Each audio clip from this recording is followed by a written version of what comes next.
you. Agenda Move to for, adopt as presented. Second. all in favor? The minutes from our September 19th, 2023 meeting, Move to adopt as submitted. Second. all in favor?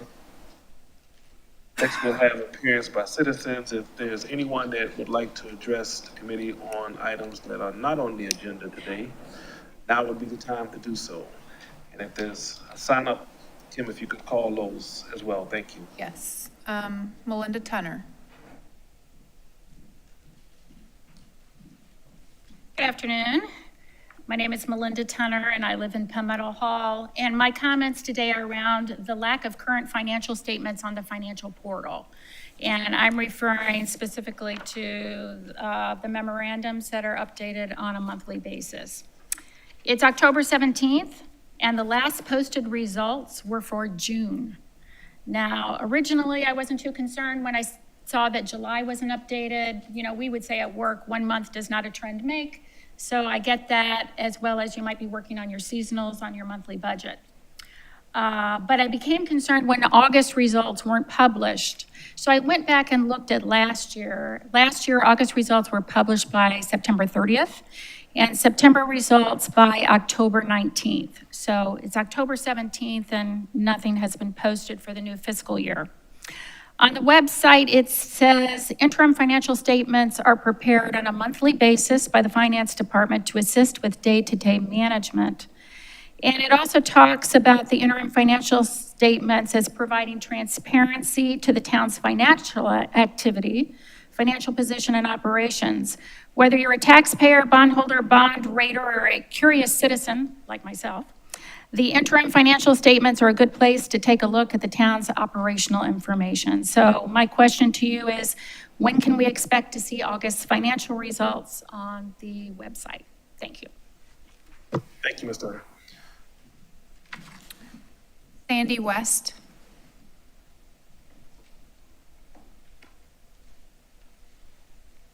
Good afternoon. Thank you, as always, for your service to our community. My comments are very brief. It's basically my continued support of the CCDC being funded with the $600,000 that they have requested. I know there is a vocal minority in our community that is against private-public partnerships to address housing, and my question to that vocal minority is then what is the solution? I'd love to hear a solution because I think many of us would be happy to get behind a better solution if there really is one. Thank you. Thank you. Skip Hoagland. Skip Hoagland, Windmill Harbor. Alex, as a native islander, I look forward to next year to replace this illegally operated chamber DMO and ask that the chamber contract is terminated this year and a forensic audit is conducted to understand fully how much money Bill Miles has laundered and his accountants Ray Deal and Ray Warco with Webster Rogers have been involved with. A procurement lawsuit has been filed against the town of Hilton Head now under appeal, and a lawsuit also filed for the town's illegal $600,000 of tax funds issued to the private gated community of Sea Pines for the dredging of Harbor Town. This council must stop the illegal public money funding for private use. It's illegal under state constitutional law, and the Supreme Court agreed. Also, an investigation should be held on the crooked chamber law firm, Burr Foreman, Walter Nestor and David Tigas, and the reported godmother of this chamber who hired Bill Miles, Paula Bethay. They all served on the chamber hand-picked buddy board and were not duly elected under national gold standards, so the other members have equal opportunity to serve on this chamber board. If they did, Bill Miles would have been fired and removed 30 years ago for his fraud and his tax theft. Also, Alex, who asked you to serve on the GIC, the Greater Island Council? Why are you a chamber member? Who paid your chamber membership? Why do you keep voting in favor of millions of illegal tax funding to the chamber? Alex, I hate to say this, but the food trucks in your property is also causing a dangerous situation. And there's no traffic light, there's no turnoff lane, and there's no re-enter merge lane. Who approved this, and who gets sued if an accident happens on that location? We've asked many official GIC members who called them and asked them to become GIC members, and they refuse to answer. Who asked for you to pay for the chamber memberships? Who invited you to the chamber ball party? Why is this secret, Alex? I have asked all these questions and others have refused to answer. Carlton Dallas, Glenn Stanford, David Ames, Joe Passman, Stu Rodman, Larry McAllen, Leslie Richardson, Peter Christensen. The list goes on and on. Also, if this council does not stop breaking the law and Mr. Perry doesn't apologize for lying, there's going to be a lawsuit filed against the town of Hilton Head to force this accounting from the chamber that the Supreme Court ruled on. And the next council meeting and all future council meetings. Also, this includes Bluffton Council and Beaufort County Council. I will ask all taxpayers to join me in this fight for transparency and accountability. This finance committee cannot continue to justify and break laws. It's not legally functional. You're not being legally functional. You do a lot of good things, but you have to do everything right. That's what the taxpayers are looking for you for everything right, not just handpick the ones you want to be right. Thank you, Mr. Hoagland. Anyone else? That's all I have. Anyone else like to address the committee today? Seeing none, we will move on to our new business.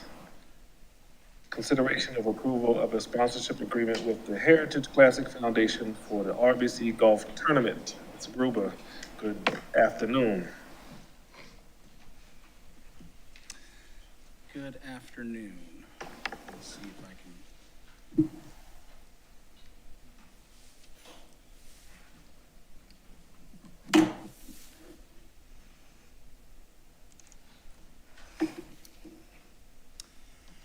Mr. Chairman, members of the committee, wanted to bring this matter before you. Back in September of this year, we received a letter from Steve Wilmot, the executive director, or chairman of the Heritage Classics Foundation, requesting that the town consider a sponsorship agreement for this year's upcoming 2024 RBC golf tournament presented by Boeing. In this sponsorship agreement, it is the exact form as what we have seen in previous years that the town has been a sponsor of this agreement. The only consideration with this particular request is that the financial contribution has increased from what had been $300,000 last year to $500,000 this year. And as outlined in the letter that was submitted by Mr. Wilmot, he details why there is a need to request additional increases in the sponsorship amount, primarily related to the fact that this particular PGA Tour event is now considered a signature event. And in the world of PGA Tour events, that means it is elevated. So they have taken that to mean they need to step up their game in all areas of providing this tournament. So you can see here, it's indicated that they're going to be looking at not only increasing their advertising, their telecast, but also all other aspects of the event. And that is the justification for requesting an additional amount. Included in your packets today was a copy of the sponsorship agreement, and as indicated, all of the terms are the same as what they've been in prior events. And I wanted to take a moment to highlight the impact from last year's event. So based upon the reported information, there was a little over 100,000 attendees specifically for this particular event, and the generated economic impact derived from that event was in excess of $102 million. And with that, I'll be happy to answer any questions that you may have. Thank you, Josh. Questions, Ms. Stanford? Yes, thank you. Josh, have other sponsors had similar increased requests? I cannot tell you that answer. I do know that the costs of the event have gone up all around. So I'm not sure if they'd be willing to disclose that information to us. We can certainly ask that question. But the cost of presenting the event have gone up substantially. We know that. That's because of inflation or because of the fact that it's now a signature event? It's now a signature event. And so as highlighted, the aspects of the event have all been increased, one of which is the prize purse itself. And not that our sponsorship agreement goes towards that, but in previous years, the prize purse was $8 million. As a signature event, the prize purse is $20 million. So that in and of itself necessitates an increase in the overall contributions for all advertisers. So we could get that information if it's necessary. I'm not sure what sensitivities there would be with that for particular businesses and their corporate sponsorships. But the math indicates that it would have to go up. What have we budgeted for this expense? I believe we had $300,000 in the budget. So ultimately, this is in excess of what is budgeted, but when we do a budget amendment later on in the year, we can take that up and we can identify sources of funding to satisfy that at that time. I would like some more information on what they're doing with other sponsors. Well, it doesn't necessarily have to be specific, but I would like to know that everyone is seeing an increase of, whatever this is. Yes, sir. Thank you. Ms. Becker? I think that's a reasonable question, Glenn, to know, the relationship between what others are being asked and what we're being asked for, and where those additional funds would come from. As we know, we're going to be talking about where monies are being asked of us and where we will find them if we show desire to. And everyone's got their hand in a cookie pot that very likely will have fewer and fewer dollars in it. I believe this particular contribution has historically been budgeted out of hospitality taxes. Yeah. So it's not come from the general fund, it has come from specifically tourism-related revenues, given the nature of the event. I suspected so. Lance? Thank you. I see that 101,000 attendees to Hilton Head. I gather that is based on, So I think that's the actual ticketed event. So Okay. their target number was about 30,000, I believe, for Friday, Saturday, Sunday. So So we're that, not- that was the reported number. so 100,000 isn't the number of people that are coming to the island. Okay. And it's unlikely that that number is going up. So those numbers are almost irrelevant to our discussion. The real question is our investment, whether it's 300,000 or 500,000, coming back to the community in a leveraged way? And I'm comfortable saying, yes, it is. However, this is the same kind of conversation I've had with the DMO. And that is, are we marketing tourism or are we marketing community? And I would like to add in this document some reference to our ability, the community's ability to market its assets as we see those assets, not necessarily through the lens of a tourist. And so I look at what we're getting for the 300, 500,000, one color ad, listing and website, listing and video boards, sponsor board, media guide, welcome message. And I asked myself, of those, what are we really getting in terms of a benefit or an opportunity to market our community as opposed to the tourist assets? And I see the one-page ad, we can influence that. We can influence the welcome message. I don't see any opportunities to have any material impact on listings. So I would ask that we conceptually look at our ability to influence the main video message on TV, that the community message be prepared so that the announcers have those words in their messaging.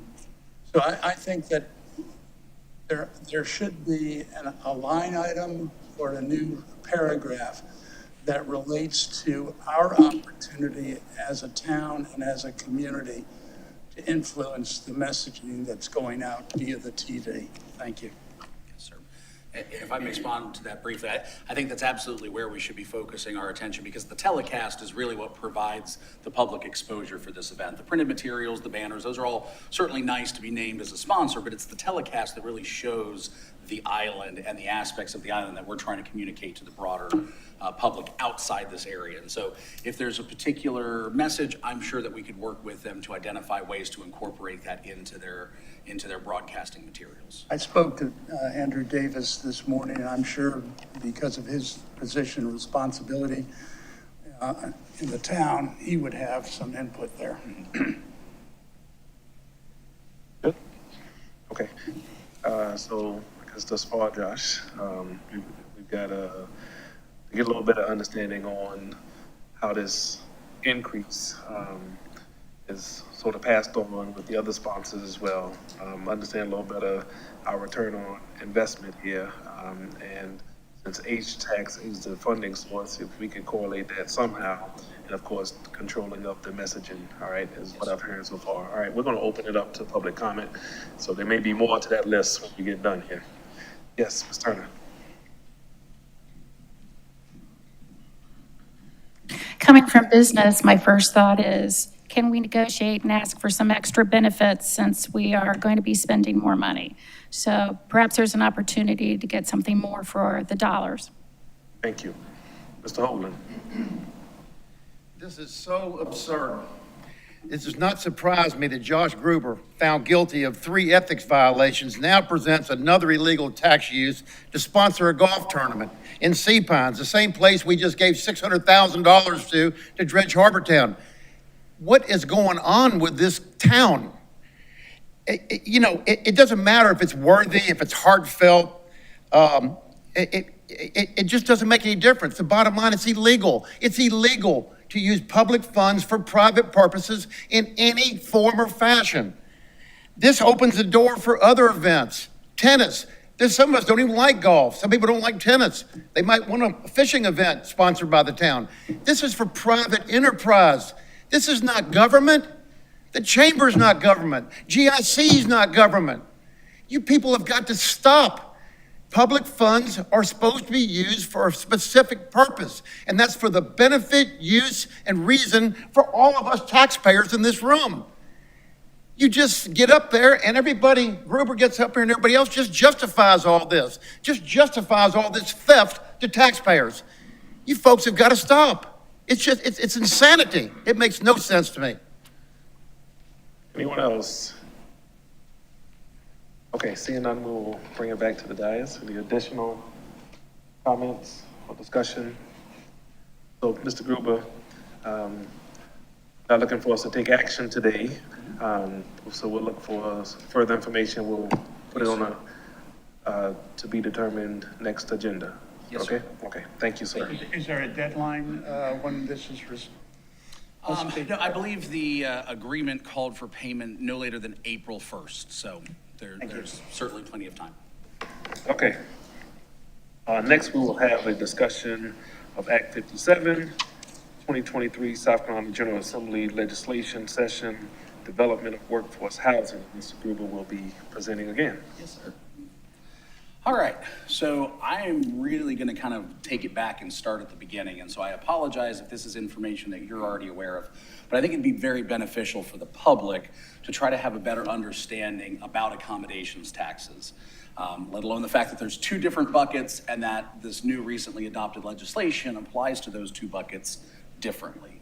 So with that in mind, I am going to start out with local accommodation taxes first, highlight them in terms of the statutory authority, how the town applies those here locally, and then what the language that was adopted within Act 57 of 2023 states and how that applies to local accommodations taxes, and then provide an outline for if council desires to move forward and utilize those funds, what are the procedural steps that we would be required to go through before we could lawfully do that.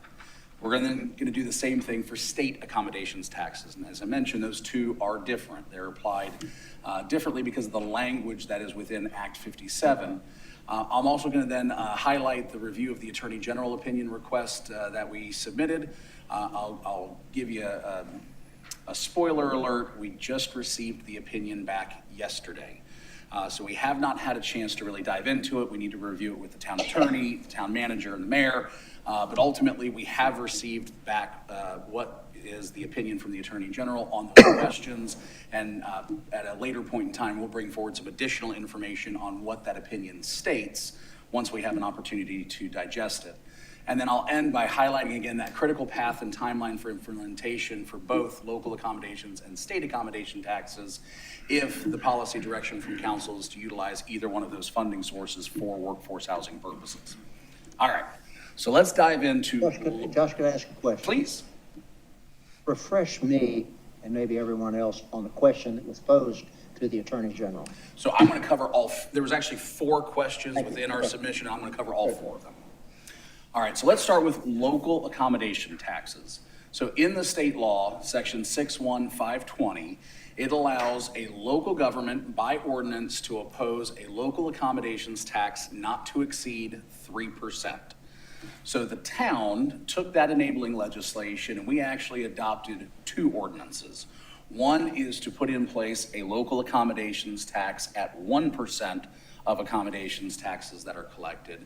The other is to put in what we call our beach preservation fee, which is essentially our 2% of the local accommodations tax that when combined with this is the 3% that's allowed for under state law. And so know that when we talk about local accommodations taxes as it applies to Hilton Head, what we're talking about is a 1% tax that is on transient accommodations here within the municipal boundaries of the town. In terms of what the allowed uses of the local accommodations tax states, section 61530A, subsections 1 through 6, were what was in the state code in terms of permissible expenditures for tourism-related infrastructure, buildings, and purposes. You see that number 7 is now added and highlighted in red. That is the language that was added by the adoption of Act 57 of 2023. And what it states is that the development of workforce housing, which must include programs to promote homeownership, is now a permissible use of local accommodations taxes. However, there is a caveat to that. It's that the local government may not dedicate more than 15% of its annual local accommodations tax revenue for the purpose in this item. And that there is then also a sunset provision. So 7 years from the time that this was adopted, the General Assembly will allow this to stay in place. And they've called for some studies and some reviews to do at the state level that we're not going to get into today. But ultimately, the thought was they're going to put this in place for a period of time, study it, learn the impacts of it, and then consider an extension or a termination of it at some point in time later on down the road. I've also put in here section B1 because it's very important for our purposes.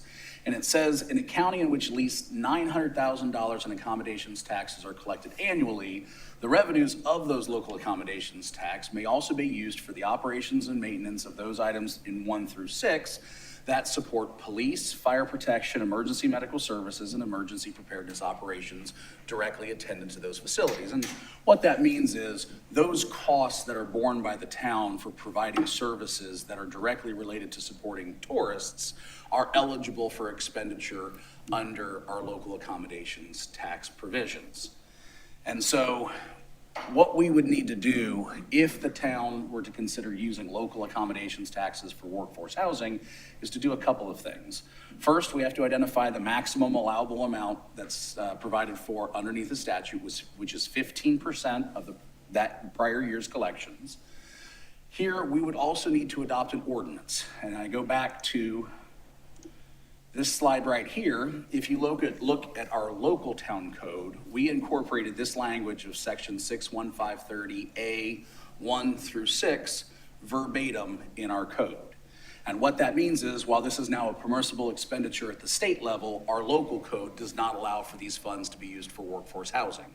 So prior to authorizing any expenditure for that, we'd have to change our local code to match this language of the state code. And then in addition to that, we would need to provide for a budget ordinance. Local accommodations taxes in particular have been incorporated into the town's budget 100%. And so what that means is all of the funds that are collected in that bucket have been appropriated as part of the adopted budget process. And so I've got a slide later on that'll show you what those amounts are to give you specific numbers, but know that if we were to use that funding for this purpose, we would have to do some kind of budget amendment to reallocate those funds as they're currently appropriated.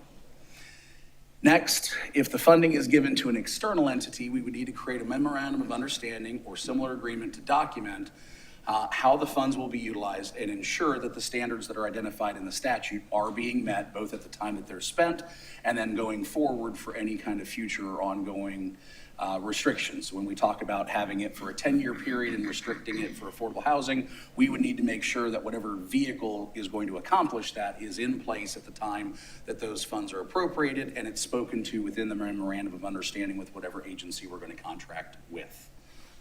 And then following up on that, there would be annual financial reporting and auditing requirements that would need to come back to us so that we could then satisfy our obligations to document how those funds are used. All right, let's talk about state accommodation taxes. So under section 1236-920, a tax equal to 7% of the gross proceeds on transient rentals is collected as an accommodations tax.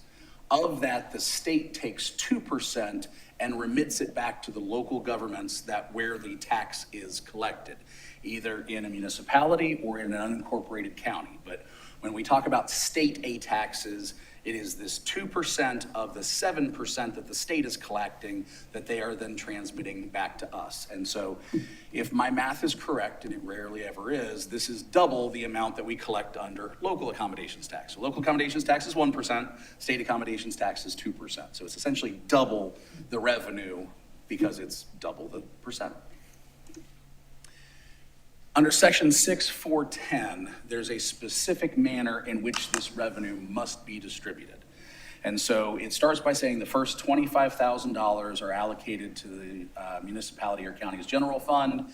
The next 5% of the balance is then allocated to the general fund as well. And then the 30% after that goes to the municipality or county's designated marketing organization. And so that then lays out the mandatory funding that must be allocated.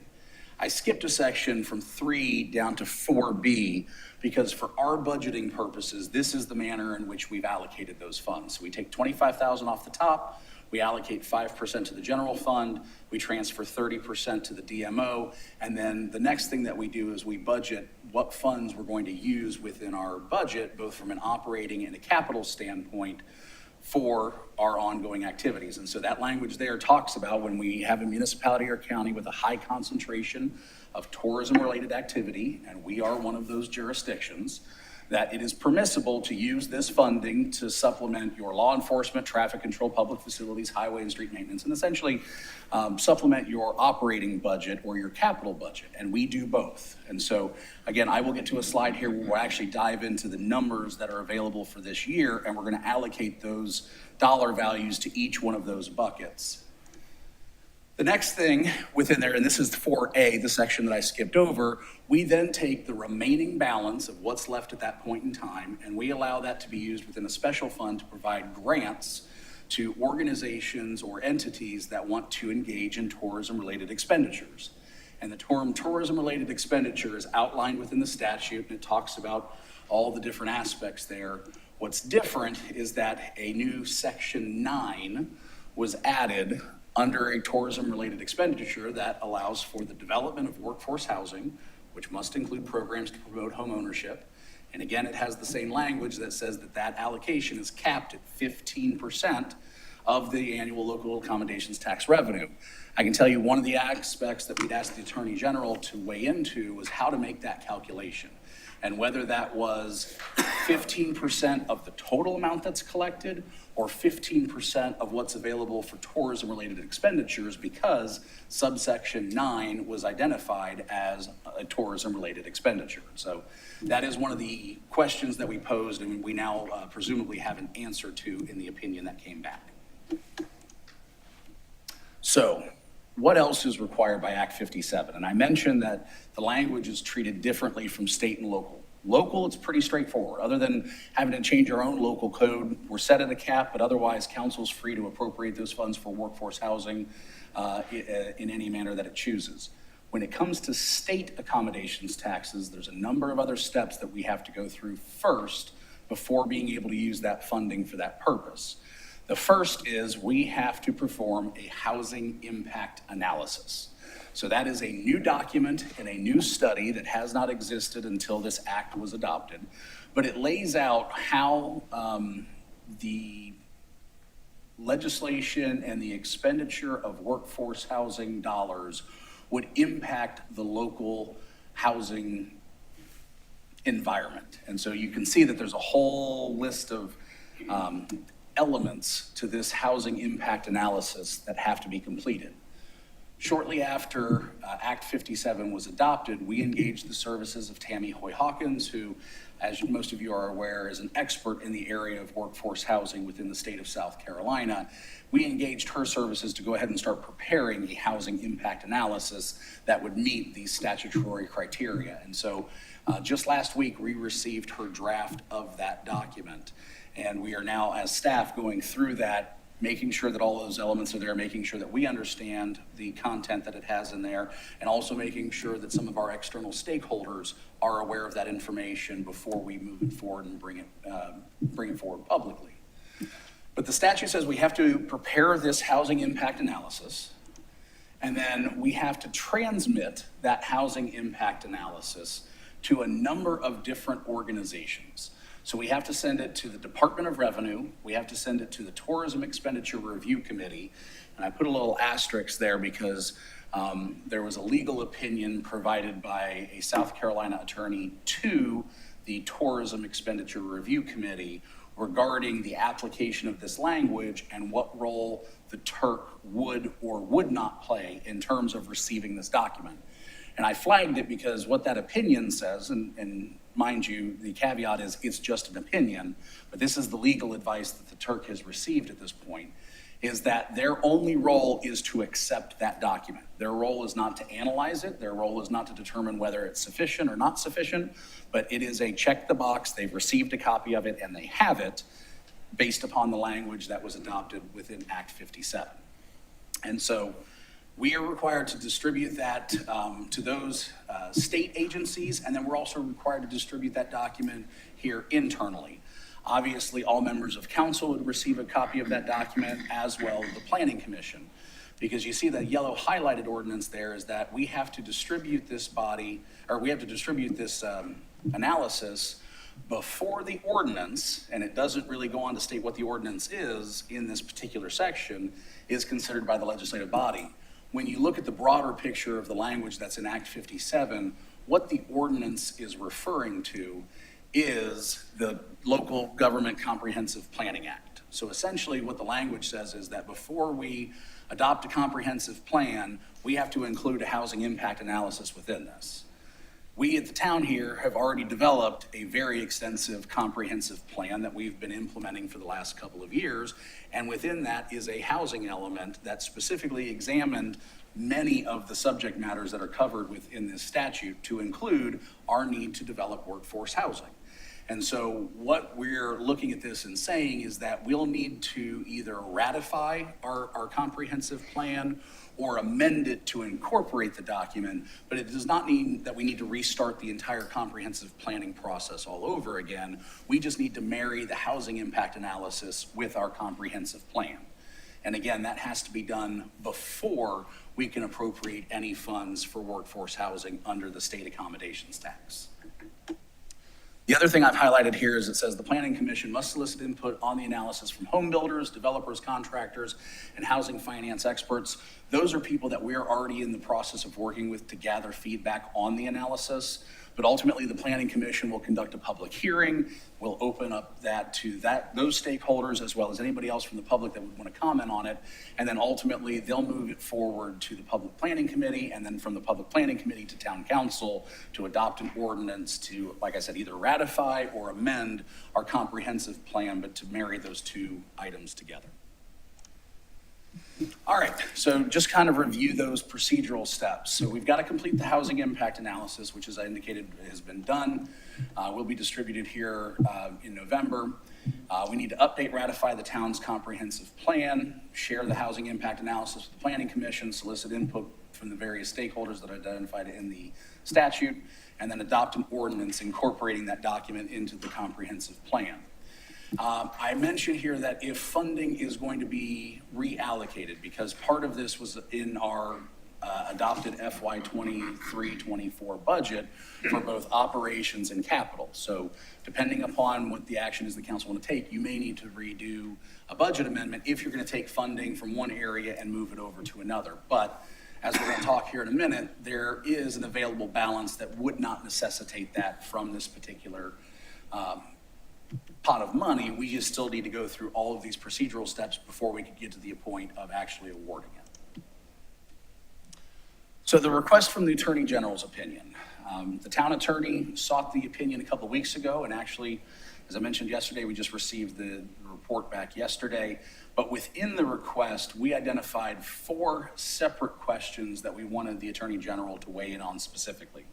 The first is, does Act 57 authorize the dedication of 15% of the entire amount? Or does it authorize the dedication of 15% of the 65% fund that was described in the statute? The second is just a broader question of, may a local government allocate all or any part of the funds described in the act to a nonprofit organization to be used to develop workforce housing, so long as the nonprofit organization complies with the requirements of the statute? And then we took that same question and reworded it to ask if the same action was permissible if we were going to be contracting with a for-profit entity to develop workforce housing, so long as it was done in the requirement of the statutes. And then lastly, we asked the question of, if a local government has identified a lack of workforce housing as an impediment to economic growth, health, and well-being of the community, and if that language looks familiar, it's because that's the language that was identified within the comprehensive plan, would making a donation or a grant from the local government's general fund to a nonprofit entity that develops affordable housing meet the public purpose doctrine under the South Carolina Constitution and not violate or prohibit, be a prohibition against pledging of the credit of the state as set out in the Constitution?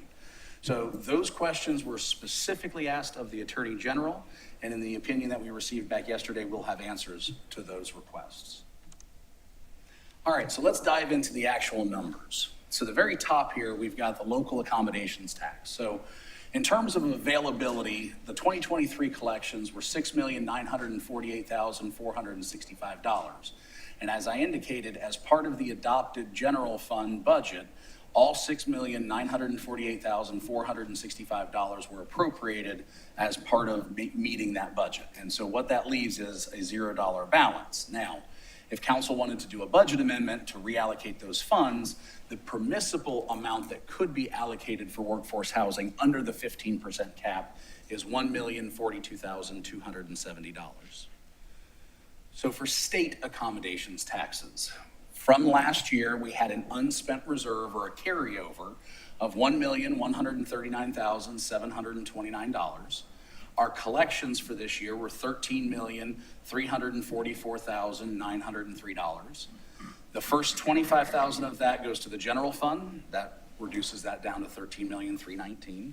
The next 5% goes to the general fund, 30% to the DMO. And then in our adopted budget, we made a transfer both to the general fund for operations and to our capital budget. So we did $3.5 million to the general fund. We did $3 million to our CIP budget. And then we have pending before our accommodations tax review committee requests for this year's grant award cycle in the total amount of $4,773,193. So if you plug and chug from the top all the way down to the bottom, what that leaves is a current available balance of $3,537,007 that could be appropriated. The 15% cap that is permissible for workforce housing, that $1,298,691, that is 15% of the 65% funds that are left. So that is the more conservative interpretation of that statute. That way, if council moves forward with that, there's no way we can go wrong with utilizing that figure, but know that the opinion may come back and allow for a larger cap to be applied. The one thing I'll say, and John will, I think, will get upset with me if I don't at least mention it, the available balance of $3,537,000 does not take into account any purchases of real property or other expenditures that could be taken up as part of a budget amendment and had been spoken to at least at one point in time or another by council about potentially utilizing at some point in time. So, like I said, I don't want to get in trouble with John with failing to mention that at some point that had been discussed, although no formal action has been taken. So now let's talk about the timeline. So if we were going to use local accommodations taxes, I updated this slide yesterday once we received the Attorney General's opinion, so it was received yesterday. I mentioned that we would need to update our town code. That would typically take the formal process of going through committee, from committee to council, with an ordinance by 2 separate readings. So we indicated that just as an estimate, the time that we would take that forward could be the first quarter of 2024, within a first and second reading of council following that. Same with the budget ordinance. Because we can't appropriate the funds until we change the language of our code, we would need to start that process following the amendments to the code. And then I've put up here what the adoption of this upcoming year's affiliated agency process would look like, so that you could see what the timelines look like in parallel with one and the other. And so what we would do is take up the affiliated agency presentations at the March Finance and Administrative Committee. And I know we've not set those dates yet, but currently the committee meets the third Tuesday of every month. And so March 19th is the third Tuesday of 2024. Similarly, we would come forward and the committee would make recommendations to town council at their next meeting, which would be April 16th. And then ultimately those would be incorporated into the budget for first reading sometime in May and second reading sometime presumably in June. Similarly, but again, taking into account those additional steps that have to be done for state accommodations taxes, we've received the Attorney General's opinion. We've completed the housing impact analysis. Staff is currently reviewing it for sufficiency and completeness. And once we're done with that, our goal is to have that distributed to all of those entities that I discussed sometime in November. And then going forward with adopting an ordinance to update or ratify our comprehensive plan would start off with a public hearing at Planning Commission, followed by the Public Planning Committee, and then 2 readings by Town Council. Similarly, with the budget amendment, that would need to follow it. And then again, I've put the affiliated agency process timeline up here just so that you can see the 2 kind of in parallel. So I know that's a lot of information, but hopefully that paints the broader picture of local accommodations taxes versus state accommodations taxes, and how Act 57 applies to both of those separately. And I'll be happy to answer any questions that you have. Thank you, Josh.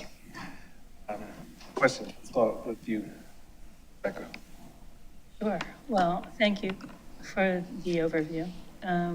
Certainly appreciate all the hard work. I do have a question on the questions that were asked of the Attorney General for his opinion. I'm curious with some of the wording in the act and whether or not the A-tax can be used without a home ownership component, because that's rather vague. So I will tell you that was not specifically asked for in our request, but I can point back to the language that was adopted in both provisions, both the local accommodations tax and the state accommodations tax, and the language of the 2 mirrors each other. And what it says is the development of workforce housing, which must include programs to promote home ownership. Now, it does not provide any additional guidance beyond that. So in theory, you could have a entity that is creating rental-based housing, but as long as they're providing financial literacy classes to allow somebody potentially to obtain home ownership, an argument can be made that that is part and parcel of the program to provide home ownership. So I think there's a couple ways to get there, but I believe because the language under both sections is the same, that will have to be addressed in some way, either as part of the proposal by an entity or within the MOU that would be developed with the town. In my mind, the reason the question is important is because driving the ultimate goal, in my mind, and for the majority of people, is that home ownership should be the priority. And when we're investing public funds, we want the best possible outcome. And I think we can agree that home ownership is that. And because the language is vague and it says must include and not shall include, there's a question there. And, you know, offering financial awareness, et cetera, those don't necessarily do anything but fill in a gap.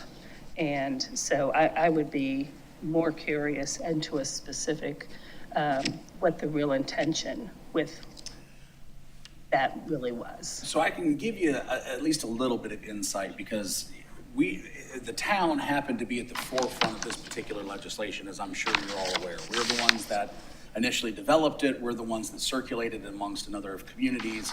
And then Senator Davis, as part of our legislative delegation, helped to shepherd it through the process. So my understanding is this was not part of what we had initially introduced. We had just set out development of workforce housing as a permissible expenditure under both local and under state and local accommodations taxes. My understanding is that the Home Builders Association at the state level had something akin to this in their pocket, that they wanted local governments to be more cognizant of the impacts of legislation on the housing market and on home ownership. And so when this came forward, it was looked at as an opportunity to attach this to it. So I don't think that there's a specific goal that the General Assembly had as part of this, other than to ensure that there was some kind of action to take into account home ownership in some way, shape, or form as part of this program. But then does that leave open the question in terms of being able to insert our own will as a requirement? Yep, so with home rule, unless the state absolutely prohibits you from doing it, town council as the local elected body would have the ability to determine what they believe satisfies that requirement. Would there be a legal challenge to it if we were to do that? You know, at this point, deference would likely be given to the local government as long as you can have a rational nexus between the two. And part of what I highlighted about the legal opinion that was provided to the Tourism Expenditure Review Committee specifically indicated that they're not really supposed to delve into the details of that. That is left to the local body to determine what's going to best meet the needs of their community. Is there any variation, any room for, there's an AMI that's related, right, 30 to 120%? Is there any variation? That would have been a question that I guess I would have thought the Attorney General might want to opine At on this as well. point in the definition section, the 30 to 120% is what is set. And so any workforce housing that we would seek to develop would have to comply with those requirements. So a question wasn't asked about that. And then another question, I guess, that was brought up to me is the local government the only entity that can use the ATEX funds for development of workforce housing? Or can the local government set aside annual budget for workforce housing with multiple sources of funding to allocate through a nonprofit or or a profit? Yep. And so that is one of the specific questions that we did ask, both whether we could use accommodations tax funding to either a nonprofit or for-profit entity to develop the workforce housing that's spoken to in the statute, or could we use general fund money and not violate the public purpose doctrine of the South Carolina Constitution? And then one further point to that, though, is the ownership of the equity. Like, where's that? That's the crux of really the question. So I think that's something that's going to be left to the local government to decide. There's nothing specifically within Act 57 that was adopted that provides parameters either for length of investment. It does adopt a definition of what is qualified workforce housing, but it doesn't provide any other characteristics beyond that. So that would be something up to this body to determine at the time that they want to appropriate funds. What conditions do you want to attach to that? Do you want to require a restrictive covenant for the next 20 years? Do you want to require that any kind of subsequent transfers be held to that standard? Those would be up to us to determine, because there's nothing spoken to specifically either for or against that within Act 57. What that partnership looks like and who owns the asset. Correct. All right, thank you. Okay. Ms. Thames? Thank you, Mr. Brown. I do have some questions, Josh. Says development of workforce housing. Development can be interpreted as bricks and mortar, or it can be interpreted as the process to get to the final. Yes, sir. So, and I think within, I may have to go back and see if I can find the staff report that was attached. In the backup materials for today, I included the opinion that the Tourism Expenditure Review Committee had received. Within that opinion was discussion about that particular aspect of it. And I do believe that the recommendation from the attorney was that that be limited in terms of, let's see if we can find it here.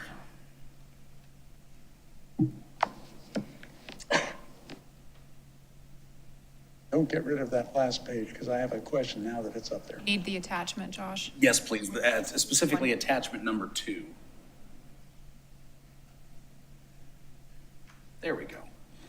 So, let's see if we can find that language, because it does speak to the bricks and mortar aspect, and I think that was the recommendation, is that, yes, it's not for operating expenses, it's not for overhead, it is for the actual development of workforce housing, which could include land acquisition and include the actual physical structures. But based upon this opinion, they did limit how that should be applied. Here we go. So can A-tax funds be used on costs such as mortgages, taxes, insurance, and utilities? And the opinion here states, we do not believe so. So it defines workforce housing separately from housing costs, which then outlines those items. And it says the only place where Act 57 uses the term housing costs is in one of the items required for the housing impact analysis. Otherwise, it references development of workforce housing. And so they say putting those two together, that it would not be the cost of the home, but the actual development of the real estate and the structures themselves. But it also, Again, that's an opinion to the Tourism Expenditure Review Committee, but that's based upon an interpretation of the but it also cites programs, and programs to me suggests process, salaries, personnel, so on and so forth. So I don't know that I would take that expansive, because it's specifically programs to promote home ownership. So if it's tied into the programming that you're providing, and again, I think there's flexibility in terms of what that programming could be, but it couldn't be just any programming, it couldn't be just any operation of the entity. It would have to be specifically limited to programs to promote home ownership. but that might be a salaried person. It could be. Thank you.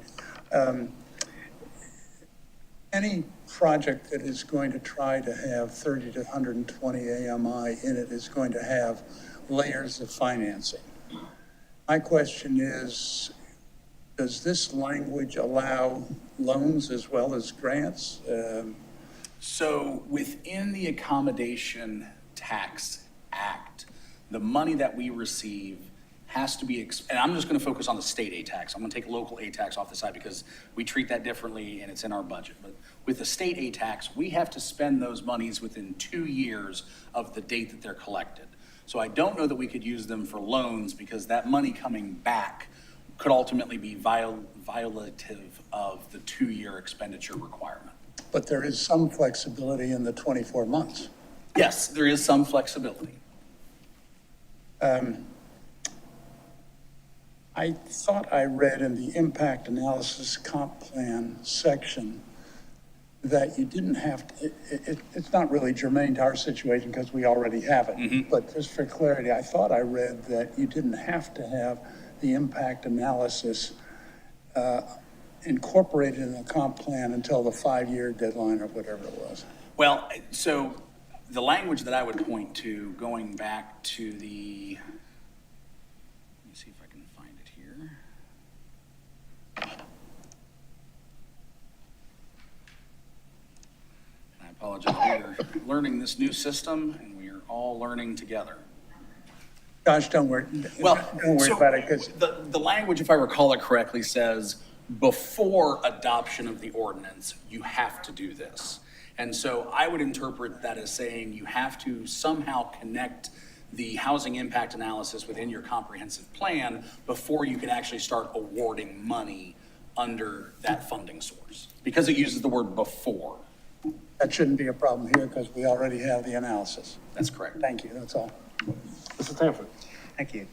First, I want to say I appreciate the legislature simplifying things for us.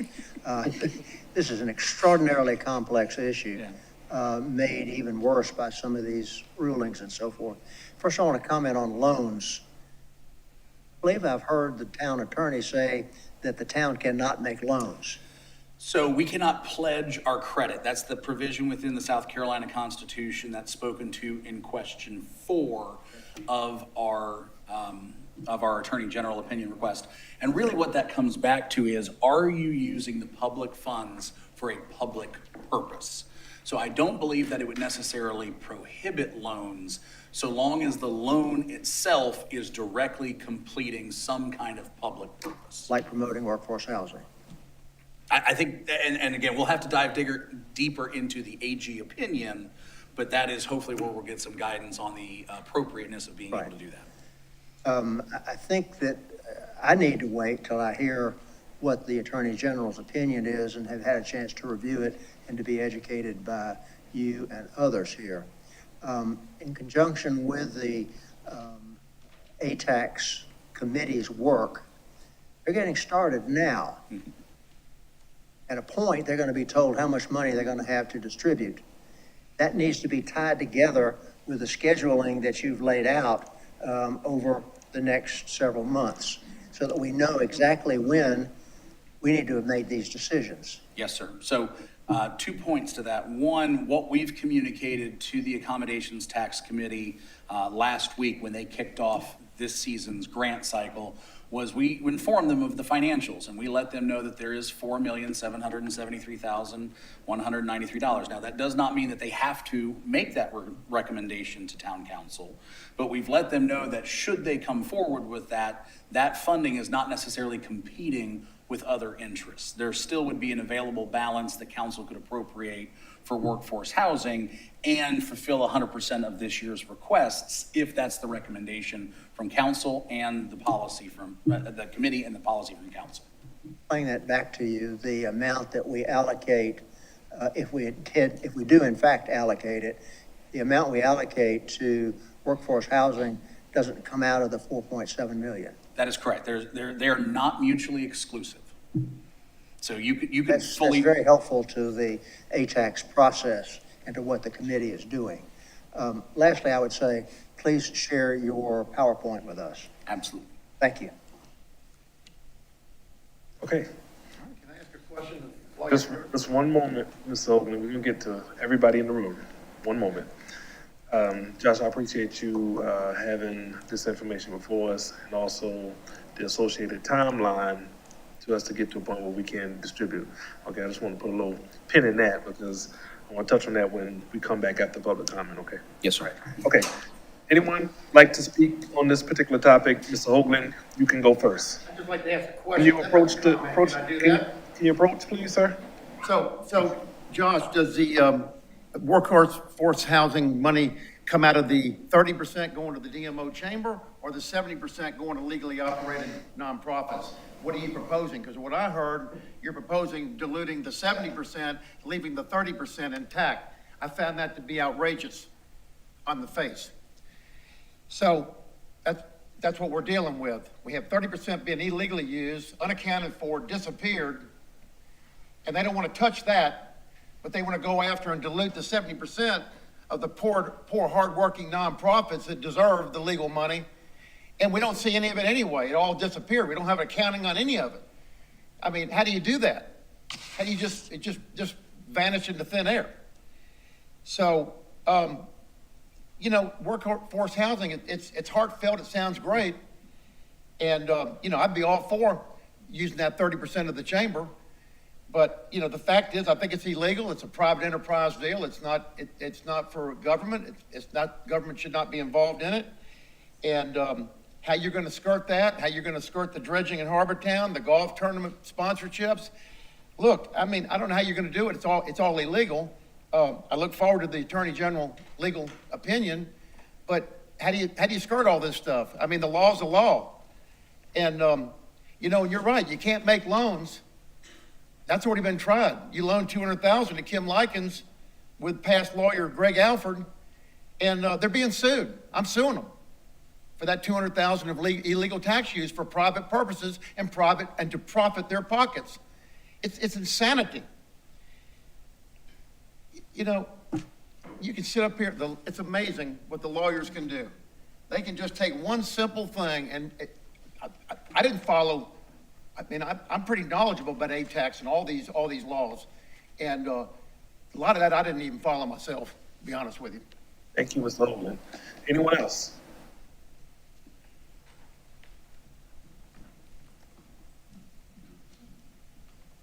Melinda Tunner, Palmetto Hall.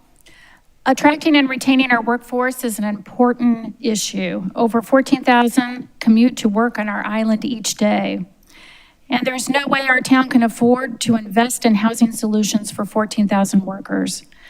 And we need to be fiscally responsible to our residents. Programs like North Point and ATAX funding can only impact a small number of the 14,000. And there are a lot of questions to be answered, as was evident today. Shouldn't we be focusing on bigger solutions like transportation, park and ride buses that could bring workers over the bridge and onto the island that Councilwoman Becker has advocated? Building new bridges and roads in a way to reduce the commute time. Addressing the short-term rental issue, which is driving up home prices. And designing workable incentives to encourage developers to build affordable housing. Thank you. Thank you. Anyone else? Okay, seeing none, we'll bring it back to the dais. So Mr. Gruber, taking into consideration your timeline, which I appreciate, I'll say that again, and knowing that we may have further questions along the way, in order to stay within that timeline, I guess 2 points. One, if we could get a briefing on the AG opinion at our next F&A meeting, that'd be great, okay?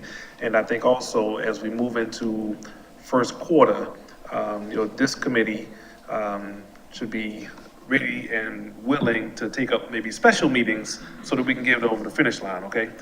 So those are the 2 things I wanted to make a point of. Any other discussion? Yes, I have Mr. a Ames. question, Josh. We've been talking about ATAX, and previously we were talking about hospitality tax in relationship to heritage. Just out of curiosity, can ATAX be used to supplement? No? ATAX. ATAX? Yes. For heritage, if we made that decision? So under the tourism-related expenditures, if you bear with me 1 second here. Just find that section. Here we go. All right, tourism-related expenditures for state ATAX. The very first one here, subsection I, is likely where we would find justification for using that. It's advertising and promotion of tourism to develop and increase tourism attendance, and that's essentially what our sponsorship agreement would do. That's what I thought. Thank you. Yes, another question? Well, not a question, just a comment. Sure, absolutely. So my comment is this. This is a bucket that while there may be some money sitting in that state accommodation tax that has not yet been spent, there are allocations that we use on a regular basis. Things like this where we have additional costs, and John's Troyer's point not to be forgotten, that some of our purchases for property to put into preservation, et cetera, now in the future comes from these dollars. Just because Act 57 has been approved, we don't necessarily, as a town, have to adopt it in full, utilize it in full. There are reasons that we need to be cautious of jumping in head first into this and forgetting how these monies have been used in the past and where we will be leaving ourselves without resources and what that will ultimately mean. So word of caution, to say the least. Okay, thank you. Any other comments? Okay, Mr. Gruber, thank you very much. Good job. We have no more business before us. We found ourselves adjourned. Thank you.